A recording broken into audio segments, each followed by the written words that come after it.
participé à certains Malcolm X, Better Blues. Je crois que le doublage des films demande des comédiens formés uniquement pour cette spécialité du cinéma. Et c'est l'une des fonctions dans ces milieux qui est très difficile. Quand vous écoutez parler Whoopi Goldberg, c'est une jeune musclée comédienne franco-togolaise, Marie-Christine Lara, que moi j'ai formée au théâtre aussi pour la radio, qui double Whoopi Goldberg. Vous entendiez en même temps que Kirk Douglas parlait, c'était pas Kirk Douglas, c'était Georges Aminem, qui était peut-être le deuxième acteur noir qui est rentré à la comédie française. Ça veut dire quoi? Ça veut dire que l'acteur doit avoir une formation de base qui est d'abord le théâtre. Parce que le système de doublage, c'est quoi? C'est un écran, le cinéma de production, il y a une barre, il y a un texte qui défile. Et parfois, ça peut aller tellement vite que si vous ne parvenez pas à déchiffrer à la petite seconde près, tout est décalé. Donc, ça demande vraiment une formation bien précise. Vous avez le cas d'un homme comme celui qui double Eddie Murphy, Maid of the Door, qui a fait le succès d'un film comme 48 heures avec Eddie Murphy. Et ce sont des gens qui gagnent énormément d'argent, je veux dire. Il ne faut pas toujours s'imaginer que c'est parce qu'on est à l'écran ou au théâtre ou ailleurs qu'un acteur peut gagner beaucoup d'argent. Parce que vous avez aujourd'hui des acteurs qui peuvent faire 2 ou 3 ou 4 plateaux dans une journée. J'ai vu des acteurs qui avaient des cachets avoisinant 2 millions de francs CFA dans une journée. Parce que ce sont des super doubleurs. Vous leur demandez de venir tourner dans un film, ils vous diront non, je suis pris toute l'année. Donc il faudrait donc que dans nos pays, par exemple, le Nigeria, qui est un colosse, dans ce domaine-là, il ne faut pas le refuser non plus, parce que je me souviens que, comme nous, en France, je dis nous parce que je suis resté 50 ans, quand on avait 2 chaînes de télévision, au Nigeria, il y avait déjà 80 chaînes de télévision. Donc tout ce que le Nigeria fait aujourd'hui, c'est un peu comparativement à la densité de la superficie de son territoire. Et tout va aussi vite que possible. Moi, j'ai rencontré des producteurs nigérians à Niamey dernièrement, puisque par le Niamey, j'ai été moi aussi, où j'ai eu à diriger un petit atelier sur le film radiophonique.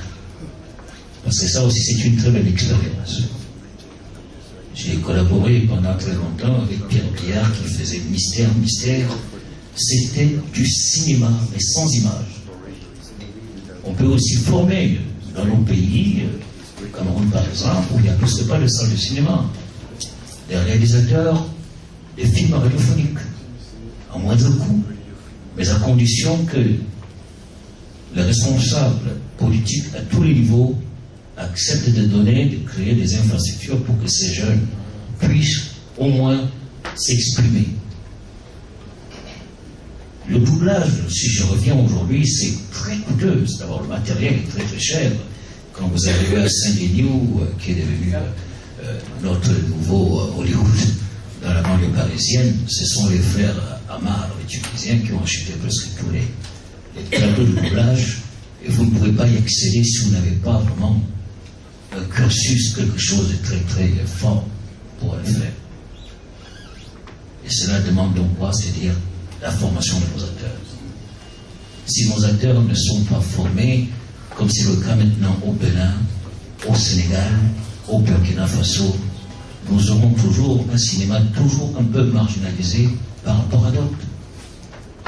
Les acteurs nigériens aujourd'hui commencent à voisiner les acteurs noirs américains. Je ne parlerai même pas de ceux de Johannesburg, de Pretoria, où j'ai eu l'occasion d'aller à 2 reprises. C'est tout un monde. Donc il faudrait qu'un pays comme le Cameroun, qui est loin d'être le plus misérable, fasse un effort à dire que c'est bien beau de s'acheter 10 4x4 dans une famille derrière les murs barricadés, on ne sait pas très bien que c'est des langues. Il dit qu'en dehors du football, il faudrait donner un peu plus de moyens à nos jeunes pour essayer de donner une autre image du Cameroun. Je le dis tous les jours que moi qui ai vécu longtemps là-bas, le Cameroun est un pays qu'on n'apprécie pas toujours pour sa politique de l'incurie dans le monde culturel. Il ne faut pas se leurrer, on ne va jamais aller à la Coupe du Monde. Je l'ai dit à M. Issa Yatou, comme je le répéterai à tous les ministres que je rencontre. La chance que nous avons, c'est que nous parlons la même langue que vous, la France. Nous avons à peu près la même philosophie. C'est pour ça que quand on se compare aux Nigérians, les Nigérians ont la philosophie anglaise. Donc c'est vous qui peuvent peut-être nous apporter les manques que nous avons aujourd'hui. Si M. Bassel pouvait avoir les moyens de nous faire venir ici, aux prochaines écrans, un homme comme Jean-Jacques Hano, qui a commencé sa carrière de cinéaste au Cameroun en faisant son service militaire, mais qui aujourd'hui fait des films avec 12 milliards de francs, ce serait, je crois, bénéfique aussi. C'est tout ce qu'on demande pour essayer de relever un peu ce monde. Pour moi, je ne le considère pas encore comme décollé, il n'a pas encore décollé. Parce que jusque-là, il n'y a que Bassel qui a réussi à faire un film qu'on a pu voir un peu partout, Le Grand Pont de la Maranée. Et ça, il faut dire que le ministère français des Affaires étrangères a donné un peu plus de possibilités à la visibilité de ces films qui avaient été projetés à Place d'Italie dans une immense salle. Et c'est tout ce qu'on demande. Merci. Merci Gérard. Je voulais apporter quelques précisions sur